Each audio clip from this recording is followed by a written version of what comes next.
छोट आलू भी लगी पारे एते टेस्टी। छोट आलू फिंगिबा आगरू थरे एही वीडियो को देखि नियंतु। मु एठारे किछि छोट छोट आलू को गोटे सीटी दे कुकर रे सिझेई नेछि। चोपा छड़े सारला परे कंटा चामच बा छुरी साहाय्य टिके टिके कट लगई देबे।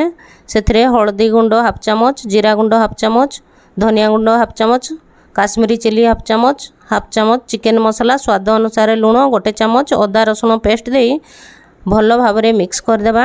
आलू रे कट लगेबा द्वारा मसला भल भाव आलू भीतर को प्रवेश करि पारिबो। कड़ाई गरम करी 2 चामच तेल पकेबा, हाफ चामच जीरा, हाफ चामच सरिष, 2टा कंचा लंका पकेबा। मारिनेट करी रखिथिबा आलू को पकेबा। गैस रो फ्लेम को लो टू मीडियम रे रखिबा।